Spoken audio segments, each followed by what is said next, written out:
ভর্তি দুর্নীতির অভিযোগ তুলতেই ছাঁটাই কন্যাশ্রী বিশ্ববিদ্যালয়ে উপাচার্য বনাম কন্ট্রোলার সংঘাত। বাংলার মুখ্যমন্ত্রী মমতা বন্দ্যোপাধ্যায়ের স্বপ্নের প্রকল্প কন্যাশ্রী, সেই নামে নদিয়া জেলার কৃষ্ণনগরে গড়ে উঠেছে কন্যাশ্রী বিশ্ববিদ্যালয়। কিন্তু সেই বিশ্ববিদ্যালয়ে এবার সামনে এলো ভর্তি ও নিয়োগ সংক্রান্ত গুরুতর দুর্নীতির অভিযোগ। ইতিমধ্যে বিভিন্ন সংবাদ মাধ্যমে বিশ্ববিদ্যালয়ের ভর্তি প্রক্রিয়া ও নিয়োগ নিয়ে অনিয়মের খবর প্রকাশিত হয়েছে। এবার সেই অভিযোগে সরব হলেন খোদ বিশ্ববিদ্যালয়ের কন্ট্রোলার। সংবাদ মাধ্যমের কাছে তিনি দাবি করেন, বিশ্ববিদ্যালয়ে যোগদানের পর থেকে বর্তমান উপাচার্য তপতী চক্রবর্তীর একাধিক অনিয়ম ও দুর্নীতিমূলক সিদ্ধান্তে তিনি আপত্তি জানিয়ে আসছিলেন। কন্ট্রোলারের অভিযোগ, তিনি একাধিকবার বিষয়গুলি যথাযথভাবে উচ্চশিক্ষা দপ্তরকে জানিয়েছিলেন। সেই অভিযোগের ভিত্তিতে সরকারি দপ্তর থেকে তথ্য চাওয়ার প্রক্রিয়াও শুরু হয়, কিন্তু অনেক ক্ষেত্রেই উপাচার্য তপতী চক্রবর্তী নির্দিষ্ট প্রশ্নের সন্তোষজনক উত্তর দিতে ব্যর্থ হন, যার ফলে পরিস্থিতি আরও জটিল হয়ে ওঠে। এরই পরিণতিতে আজ বৃহস্পতিবার কন্যাশ্রী বিশ্ববিদ্যালয়ের কন্ট্রোলারকে টার্মিনেট করা হয় বলে অভিযোগ।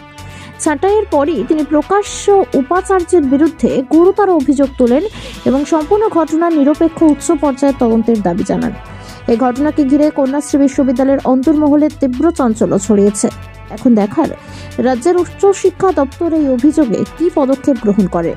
আমি উত্তরবঙ্গ বিশ্ববিদ্যালয় থেকে সহকারী পরীক্ষা নিয়ামক পদ থেকে 2023-এর 30শে সেপ্টেম্বর অবসর গ্রহণ করি 7 বছর বয়সে। এরপর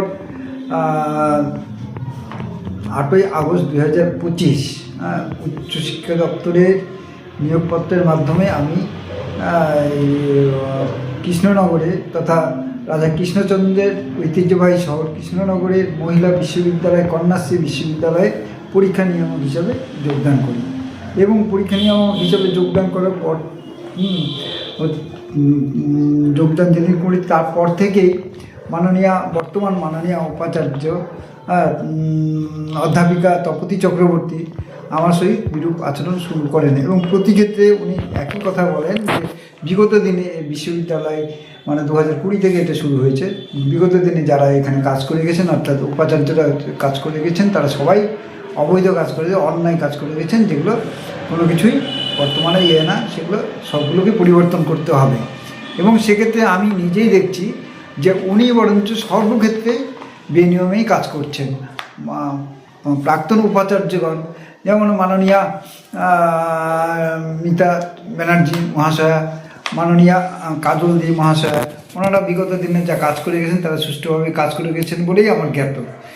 এরপর তিনি আমি যেদিন যোগদান করি তারপর থেকে দেখছি পরীক্ষা সংক্রান্ত সমস্ত বিষয়, যেহেতু প্রত্যেকটা ক্ষেত্রেই কোনো এক জায়গায় যোগদান করতে হ্যান্ডওভার টেক ওভার করতে হয়। আমি হ্যান্ডওভার টেক ওভার করার হ্যান্ডওভার নেওয়ার পরেও সমস্ত পরীক্ষা ব্যবস্থায় দেখছি একজন নন অ্যাকাডেমিশিয়ান, অর্থাৎ কোল ইন্ডিয়া থেকে আগত অবসরপ্রাপ্ত কর্মী কৃষ্ণেন্দু রক্ষিত মহাশয়কেই সমস্ত দায়িত্ব দিয়েছেন। তিনি রেজিস্ট্রার পদে এখানে আছেন।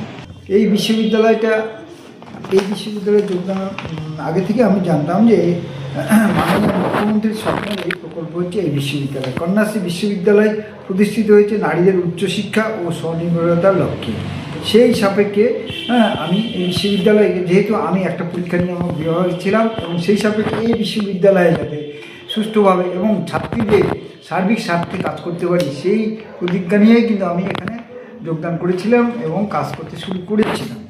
কিন্তু এরপরে আমি এই ক্ষুদ্র স্বল্প সময়ে, এই 5 মাসও হয়নি এখনও সম্পন্ন, এর মধ্যেই যা আমার চোখে বিভিন্ন অনিয়মগুলি লক্ষ্য করেছি, সেগুলো আমি আপনাদের সামনে পরপর পর্যায়ক্রমে তুলে ধরতে চাই। সেগুলো হচ্ছে বিভিন্ন বিষয়ে ছাত্রীদের ভর্তির সংখ্যা আগে পূর্বের বছর চেয়ে এবছর অনেকটাই কমে গেছে। তার এর জন্য সম্পূর্ণরূপে দায়ী হচ্ছে বর্তমান উপাচার্য মহাশয়া। ছাত্রী ভর্তির ক্ষেত্রে বিভিন্ন অনিয়ম সামনে এসেছে। ছাত্রী ভর্তির ক্ষেত্রে অনগ্রসর শ্রেণী, তপশিলভুক্ত জনজাতি ছাত্রীদের জন্য সংবিধান নিয়ম মানা হয়নি, যে কারণে বিশ্ববিদ্যালয়কে পরপর 2 বার শোকজ করে রাজ্যের অনগ্রসর শ্রেণী কল্যাণ দপ্তর, কিন্তু জানি না তার সর্বোত্তর দিতে পেরেছেন কিনা। মাননীয় মুখ্যমন্ত্রী বিভিন্ন শিক্ষা প্রতিষ্ঠানের ছাত্রীদের ভর্তির ক্ষেত্রে মেধাকে প্রাধান্য দিয়েছেন। মেধা ভিত্তিতে সেন্ট্রালাইজড পোর্টালের মাধ্যমে ভর্তি প্রক্রিয়া চলছে। সেখানে এই বিশ্ববিদ্যালয় মাননীয় উপাচার্য সেগুলোকে সমস্ত কিছুকে অবজ্ঞা করে তার নিজের খেয়াল খুশি মতো ফার্স্ট কাম ফার্স্ট সার্ভ ভিত্তিতে ছাত্রী ভর্তি করেছেন, যেটা কোনো প্রকারে এটা গ্রহণযোগ্য নয়। এবং এতে কী হয়, যারা যোগ্য ছাত্রী তারা বিশ্ববিদ্যালয়ে ভর্তি থেকে বঞ্চিত হয়েছে। এরপর বিশ্ববিদ্যালয়ে বিভিন্ন বিভাগে শিক্ষক নিয়োগের ক্ষেত্রে ব্যাপক দুর্নীতি হয়েছে না করে শিক্ষক নিয়োগ করা হয়েছে এবং এই বিষয়ে অনগ্রসর শ্রেণী কল্যাণ দপ্তর বিভাগে দুঃখপ্রকাশ করেছে, যেহেতু তাদেরকেও অভিযোগ দায়ের করা হয়েছিল সেই সাপেক্ষে। এবং এক্ষেত্রে লক্ষ্য করা যায় যে কিছু কিছু এই গেস্ট টিচার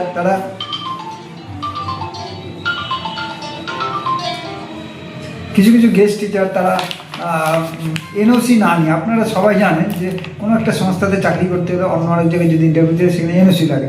এনওসি ব্যতীত এই বিশ্ববিদ্যালয়ে তারা নিযুক্তও হয়ে গেছিলেন এই উপাচার্যের দ্বারা, কিন্তু রুলসে আছে যে এনওসি জমা না দিলে সে কিন্তু ইন্টারভিউতে ফেস করতে পারে না। এবং এই বিশ্ববিদ্যালয়ে একজন গেস্ট ফ্যাকাল্টিকে একটা বিএড কলেজ থেকে বারবার কর্তৃপক্ষের নিকট রিমাইন্ডার পাঠানোর পর বাধ্য হয়েছে এবং আমিও সেগুলি উপাচার্যের দৃষ্টি আকর্ষণ করেছি পত্রের দ্বারা, এবং শেষ পর্যন্ত বাধ্য হয়ে তাকে বিশ্ববিদ্যালয় থেকেও সরিয়ে দিতে বাধ্য হয়েছেন। বিনামূল্যে নেট সেটের ক্লাস হতো, বর্তমান উপাচার্য সেগুলো সব বন্ধ করে দিয়েছেন। বিশ্ববিদ্যালয়ের ছাত্রীদের জন্য একটি লাইব্রেরি ব্যবস্থা পূর্বতন উপাচার্যরা করে গিয়েছিলেন, কিন্তু সেই লাইব্রেরি এখন প্রায় বন্ধের মুখে। সেখানে কোনো ছাত্রীরা সামান্যতম বইয়ের সুবিধা পেয়ে থাকে না এবং সেসব ব্যাপারে মাননীয় উপাচার্যের সামান্যতম হেলদোল নেই। আচ্ছা, এরপর এই বর্তমান ভিসি মুখ্যমন্ত্রীর নির্দেশ অমান্য করে শিক্ষাকর্মীদের যারা শিক্ষাকর্মী আছে তাদের প্রতিটি বিশ্ববিদ্যালয় এবং শুধু বিশ্ববিদ্যালয় সর্বস্তরে মুখ্যমন্ত্রীর ঘোষণা অনুযায়ী 19 সেপ্টেম্বরের মধ্যেই তাদের সব বোনাস দিয়ে দেওয়ার কথা, কিন্তু এখনও পর্যন্ত আজকের দিন পর্যন্ত এই বিশ্ববিদ্যালয়ে যারা অস্থায়ী কর্মী আছে তাদের আজ পর্যন্ত তাদের সেই বোনাস দেওয়া হয়নি এবং তাদের যে মাসিক বেতন সেগুলোও সঠিকভাবে দেওয়া হচ্ছে না, তারাও এখনও 2-3 মাসের বকেয়া রয়ে গিয়েছে। তারপর ভিসির বিরুদ্ধে আর্থিক বেনিয়মের অভিযোগ ইতিমধ্যে ভিজিলেন্স ডিপার্টমেন্টে জমা পড়েছে। সেই ব্যাপারে বলতে গেলে ভিজিলেন্স কারণ ওনারা ভিসি রেজিস্ট্রার এবং সম্ভবত ফিনান্স অফিসার আছেন, এনারা প্রতি মাসে 65-66 হাজার টাকা শুধু গাড়ির বিলের জন্য খরচ করে, যেগুলি সম্পূর্ণরূপে সরকারি পয়সায়, যেগুলো হয়তো বিশ্ববিদ্যালয়ের উন্নয়নের প্রকল্পে আসে সেই সব অর্থই গাড়ির পিছনে খরচ করা হয়, অথচ বিশ্ববিদ্যালয়ের কোনো উন্নয়নের জন্য সামান্যতম খরচ করা হয় না। এমনকি আশ্চর্যের বিষয়, আজকে 5 মাস অতিক্রান্ত হয়ে যাওয়া সত্ত্বেও আজ পর্যন্ত উপাচার্য, রেজিস্ট্রার এবং ফিনান্স অফিসারের দপ্তরে তাদের 2টো করে নেম প্লেট আছে, কিন্তু আমি আজ 5 মাস হয়ে যাওয়া সত্ত্বেও আজ পর্যন্ত এটা নেম প্লেটের পয়সা নাকি বিশ্ববিদ্যালয় কর্তৃপক্ষ নেই, এবং যখনই ভিসিকে এটা জানানো হয় তখন বলে উচ্চশিক্ষা দপ্তর পয়সা দিচ্ছে না, সুতরাং এটা সম্ভব নয়। আচ্ছা, আমি এইসব অনিয়মের বিরুদ্ধে বিভিন্ন উচ্চতর কর্তৃপক্ষকে জানিয়েছি বলে আমার বিরুদ্ধে এমন অপমানজনক এবং তুগলকি সিদ্ধান্ত নেওয়া হয়েছে, যেটা আমি বিশেষভাবে অমানবিক বলেই ভাবছি। কারণ এরূপ একটা তুগলকি সিদ্ধান্ত নেওয়া এটা কখনোই ভাবতে পারিনি, কারণ আমার কাজের সামান্যতম গাফিলতি যদি থাকে সে বিষয়ে আমার বলতো আমি তার সদুত্তর দিতে পারতাম। কারণ আজকে আমি হয়তো এই বিশ্ববিদ্যালয়ে আছি, কিন্তু আমি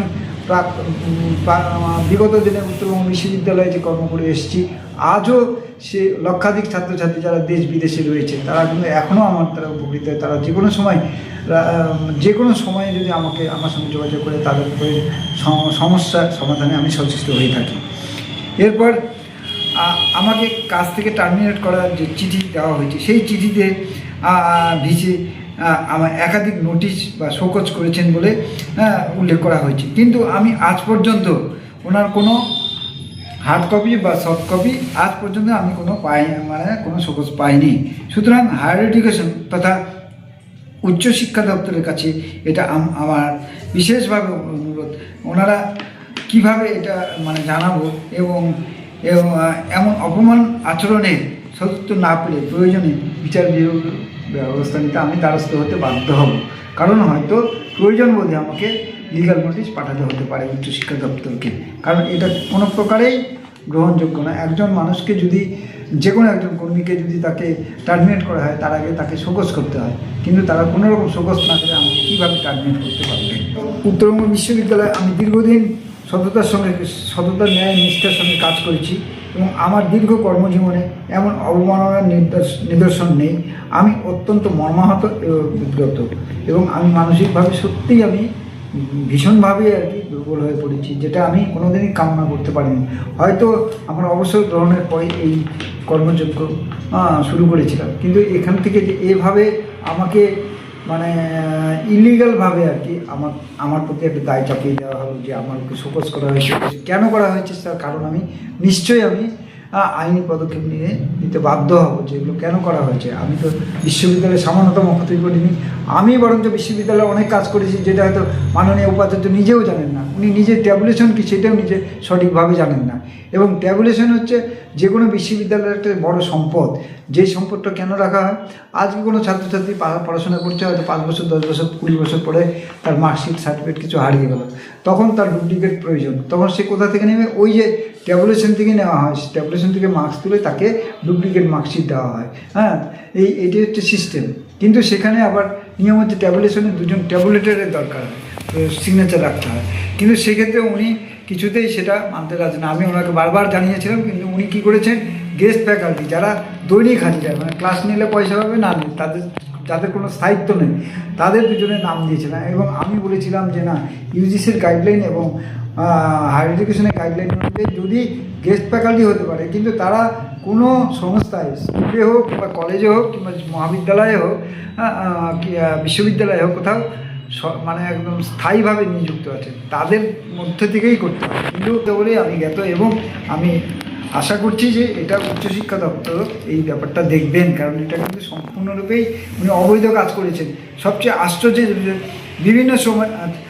আশ্চর্যের বিষয়, ওনার এই এত কিছু দুর্নীতির পরেও, যেগুলো বিভিন্ন স্তরে জানানো সত্ত্বেও আজ পর্যন্ত কেন পদক্ষেপ নেওয়া হলো না। আমি এখনও আশাবাদী যে বর্তমান সরকার এর সমুচিত পদক্ষেপ গ্রহণ করবেন এবং তবেই হয়তো আমি স্বস্তি পাবো। কারণ আমি তো অন্যায় করিনি, আমি অন্যায়ের বিরুদ্ধে পদক্ষেপ নিয়েছি এবং সেটা আমি সর্বস্তরে, মাননীয় মুখ্যমন্ত্রী থেকে শুরু করে উচ্চ শিক্ষা দপ্তরের সর্বস্তরে, এমনকি শিক্ষামন্ত্রীকেও আমি সমস্তভাবেই লিখিত আকারে জানিয়েছি। কিন্তু এখন পর্যন্ত কেন সিদ্ধান্ত নেওয়া হয়নি?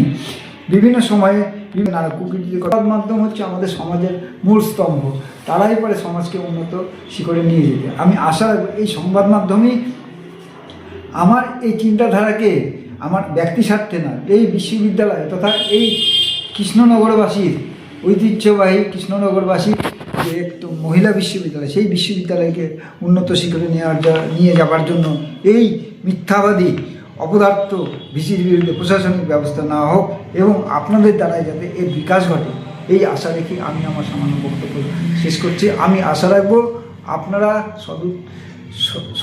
যথাযথ ব্যবস্থা গ্রহণ করবেন, তবেই আমার হয়তো এই যে তুল্যকি, যে অমানবিক আচরণ, এখান থেকে আমি মুক্তি পাব। আমি ডক্টর বিশ্বজিৎ দত্ত, আমি পরীক্ষা নিয়ামক কন্যাশ্রী বিশ্ববিদ্যালয়ে গতকাল পর্যন্ত ছিলাম। আজকে আমাকে সেখানে টার্মিনেট করা হয়েছে আর কি। আমি বিগত দিনে উত্তরবঙ্গ বিশ্ববিদ্যালয়ে সহকারী পরীক্ষা নিয়ামক হিসাবে ছিলাম এবং সেখান থেকে আমি 2023 সেপ্টেম্বর মাসে অবসর গ্রহণ করেছি। অরিজিনাল জিনিসের সাথে নতুন জমানার টাচ। ভালো সময় দেখতে হলে কাঁচরাপাড়ার বিশ্বকর্মা ওয়াচ। এই শোরুমে ঘড়ি পছন্দ হবে সববার। সব ব্র্যান্ডের ওপর থাকছে 40% পর্যন্ত ছাড়। আজই আসুন বিশ্বকর্মা ওয়াচ, কেজিআর পথ, গান্ধী মোড়, কাঁচরাপাড়া।